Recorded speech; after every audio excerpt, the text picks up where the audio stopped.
जैसा कि आप पिछले कुछ वर्षों में देख रहे हो कि जब राजस्थान में हमारी सरकार थी उस वक्त भी राहुल जी को और सोनिया गांधी जी को इन्होंने ईडी ऑफिस में 4-4 घंटे 5-5 घंटे कई बार तो दिन दिन भर बिठाया। लेकिन राहुल गांधी ने एक ही बात कही थी उस वक्त भी कि पंडित जवाहरलाल नेहरू इस देश के लिए 12 साल जेल में रहे। आपको जो भी आरोप झूठे लगाने लगा दो, मैं जेल जाने को तैयार हूँ। मैं ये कहना चाहता हूँ कि मोदी जी और अमित शाह के पास इस देश को भ्रमित करने के लिए, देश की जनता को भटकाने के लिए ये ईडी और इनकम टैक्स का दुरुपयोग कर रहा है। ईडी के माध्यम से 193 मामले दर्ज किए गए, अभी तक चालान मात्र 2 का किया है। जहाँ भी ईडी जाती है वही नेता जो है दूसरे दिन बीजेपी ज्वाइन कर लेता है। ईडी वाले स्वयं परेशान हैं इस सरकार से।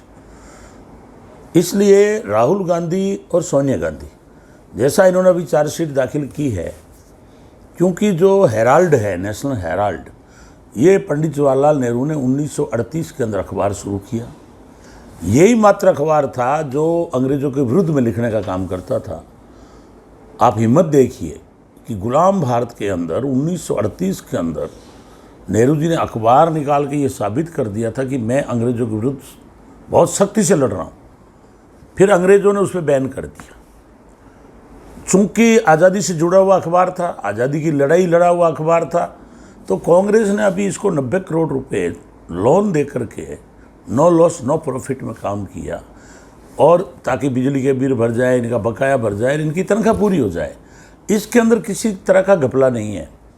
अब ये कहते हैं इनके पास 5,000 करोड़ की प्रॉपर्टी है, और जिस टाइम अखबार में उस टाइम 1 रुपये में जो चीज़ मिलती थी वो आज 50,000 की हो गई। तो इनके पास करीब, अभी जो एनालिसिस किया है, तो करीब 300-350 करोड़ प्रॉपर्टी हेराल्ड के नाम है, जिसमें कुछ परसेंटेज जो है सोनिया जी की उसमें हिस्सेदारी है।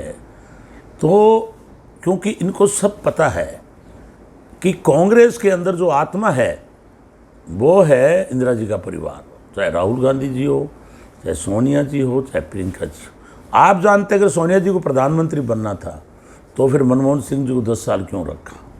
वो लोग त्यागी पुरुष हैं, त्यागी लोग हैं। उन्होंने त्याग किया है, बलिदान दिया है देश के लिए।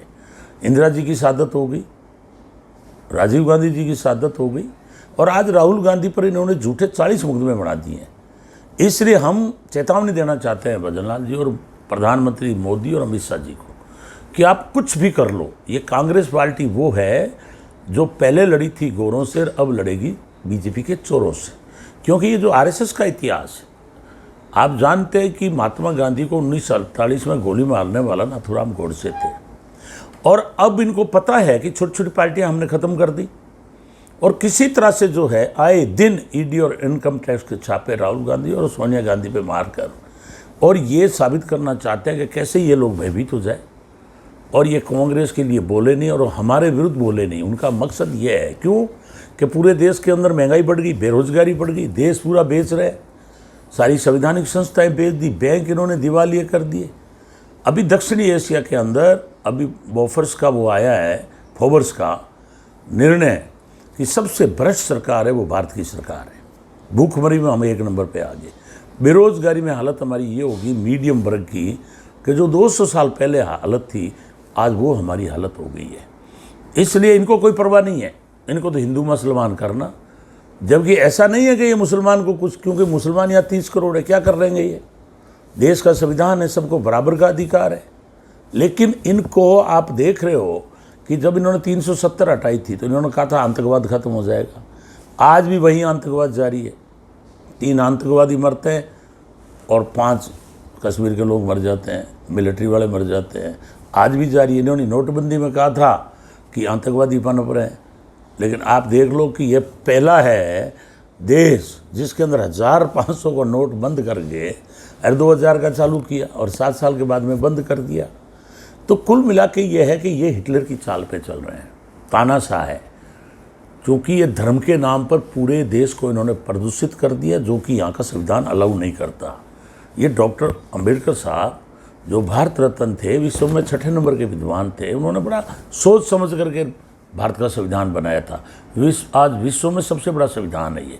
उस संविधान को ये जलाने का काम कर रहे हैं और कानून मंत्री अर्जुन राम जी को बना रखा है, क्योंकि भूंड आए तो एससी के आदमी पर आए। आज कोई भी व्यक्ति, कोई भी नेता भारतीय जनता पार्टी में रहकर संविधान का गुणगान नहीं कर सकता। जबकि अर्जुन राम जी, तो मैंने एक डिबेट देखी है पार्लियामेंट में, बोल रहे हैं कि अंबेडकर दलितों के लिए भगवान है। तो मुझे आप मंत्री जी जवाब दो इस बात का कि आपके सामने अमित शाह ने कहा कि अम्बेडकर अम्बेडकर अम्बेडकर अम्बेडकर अम्बेडकर अम्बेडकर, क्या रटते हो?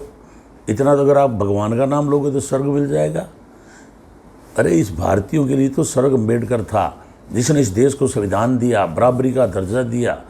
इसलिए हमारी एक ही मांग है कि राहुल गांधी और सोनिया गांधी और चाहे खाचरेबाज जी हो, खाचरेबाज जी ने क्लियर कह दिया इनको कि आप जो जोर लगाना है लगा लो, जेल जाने को तैयार हैं, पर तुम्हारे फर्जीवाड़े को हम उठाते रहेंगे।